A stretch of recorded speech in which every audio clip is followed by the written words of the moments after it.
पंजाब में एक बार फिर धमाकों की गूंज ने सुरक्षा एजेंसियों के होश उड़ा दिए।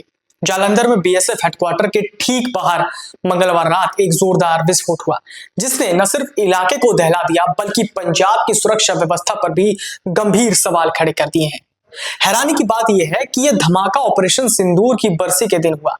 एक डिलीवरी बॉय की स्कूटी के परखच्चे उड़ गए और धमाका इतना तेज था कि 1 किलोमीटर दूर तक इसकी आवाज सुनी गई।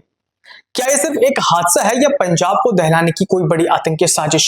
चंडीगढ़, पटियाला और अब जालंधर, एक के बाद एक हो रही इन घटनाओं ने अब एनआईए यानी नेशनल इन्वेस्टिगेशन एजेंसी को भी मैदान में उतार दिया। आखिर कौन है इन धमाकों का मास्टरमाइंड? देखिए हमारी ये खास रिपोर्ट। जालंधर में ऑपरेशन सिंदूर की बरसी पर मंगलवार शाम करीब 8:15 बजे बीएसएफ हेडक्वार्टर के पास जबरदस्त धमाका हुआ। एक एक्टिवा स्कूटी विस्फोट से उड़ गई। धमाके की आवाज करीब 1 किलोमीटर दूर तक सुनाई दी, जिससे आसपास के इलाके में दहशत फैल गई। विस्फोट इतना तेज था कि बीएसएफ हेडक्वार्टर की दीवारें तक हिल गई। कुछ पल के लिए किसी को समझ नहीं आया कि आखिर हुआ क्या है। स्कूटी एक फ्लिपकार्ट डिलीवरी कर्मी की बताई जा रही है। स्कूटी में रखे किसी विस्फोटक के फटने की आशंका है, हालांकि आधिकारिक पुष्टि नहीं हुई। सूत्र के मुताबिक राष्ट्रीय जांच एजेंसी की टीमें जालंधर में ब्लास्ट वाली जगहों के लिए रवाना हो गई, जहां उनके जल्द ही पहुंचने की उम्मीद है, ताकि जानकारी इकट्ठा की जा सके और जांच में पंजाब पुलिस की मदद की जा सके। सूत्रों के मुताबिक गुरप्रीत नाम का युवक कुरियर डिलीवरी के लिए बीएसएफ मुख्यालय आया था। वो अपनी स्कूटी बाहर खड़ी कर अंदर पार्सल देने गया, लेकिन कुछ ही देर बाद पीछे खड़ी उसी स्कूटी में जबरदस्त धमाका हो गया।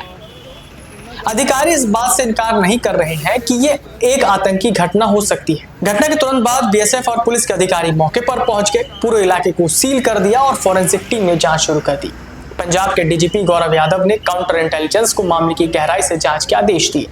शुरुआती तौर पर इसे गंभीर सुरक्षा चूक भी माना जा रहा है। जांच एजेंसी अब हर एंगल से पड़ताल कर रही है कि क्या स्कूटी में पहले से विस्फोटक रखा था, अगर हाँ तो किसने और कब। क्या गुरप्रीत खुद निशाने पर था या बीएसएफ मुख्यालय? यह भी अहम सवाल है कि गुरप्रीत के कुरियर लेकर आने की जानकारी किन किन लोगों तक पहुंची थी। यह घटना इसलिए भी ज्यादा चिंता बढ़ा रही है क्योंकि हाल ही में चंडीगढ़ में रहस्यमयी धमाका और पटियाला में रेलवे ट्रैक पर संदिग्ध गतिविधियां सामने आ चुकी हैं। इन सभी घटनाओं को जोड़कर देखा जा रहा है, जिससे एक संगठित नेटवर्क या बड़ी साजिश की आशंका से इनकार नहीं किया जा रहा। हालांकि अधिकारी अभी खुलकर कुछ भी कहने से बच रहे हैं और फॉरेंसिक रिपोर्ट का इंतजार किया जा रहा है। लेकिन एक बात साफ है कि यह धमाका सिर्फ एक घटना नहीं बल्कि पंजाब की सुरक्षा व्यवस्था के लिए बड़ा अलर्ट है। आने वाले दिनों में जांच के खुलासे तय करेंगे कि यह सिर्फ लापरवाही थी या फिर किसी बड़ी साजिश की खतरनाक शुरुआत। हिरासत में लिए गए एक लड़के के पिता ने बताया कि उनका बेटा हर रोज बीएसएफ में पार्सल की डिलीवरी देने जाता था। आज भी उसने शाम को फ्लिपकार्ट स्टोर से पार्सल उठाए। जब वो हेडक्वार्टर के अंदर पार्सल छोड़कर बाहर आ रहा था, तभी उसकी स्कूटी में विस्फोट हो गया। 10 से अधिक लोगों को पुलिस ने ब्लास्ट के संबंध में पूछताछ के लिए थाने बुलाया। देर रात तक डिलीवरी बॉय को पुलिस ने हिरासत में रखा हुआ था। आइए अब जानते हैं कि कहां पे और कब ब्लास्ट हुआ। अप्रैल 2026 में पटियाला राजपुरा रेल ट्रैक पर कम तीव्रता का आईईडी विस्फोट हुआ। इसे बड़े हमले की साजिश के तौर पर देखा गया। घटना के बाद सुरक्षा एजेंसियां अलर्ट हो गई और जांच तेज कर दी। अप्रैल 2026 में चंडीगढ़ के सेक्टर 37 स्थित भाजपा कार्यालय के बाहर ग्रेनेड हमला किया गया। घटना से राजनीतिक और सुरक्षा हलकों में हड़कंप मच गया। जांच एजेंसियों ने मामले की पड़ताल शुरू कर साजिश के पहलुओं को खंगाला।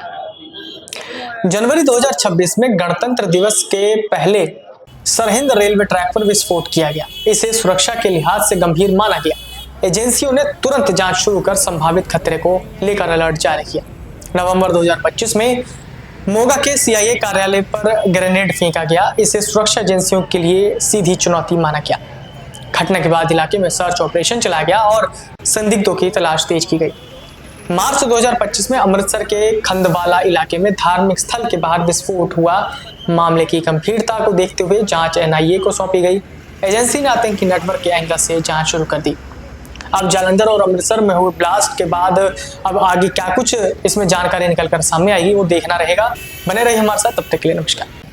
अगर आप ये वीडियो YouTube पर देख रहे हैं तो हमारे चैनल को सब्सक्राइब कर बेल आइकन दबाएं और Facebook पर देख रहे हैं तो हमारे पेज को लाइक करें।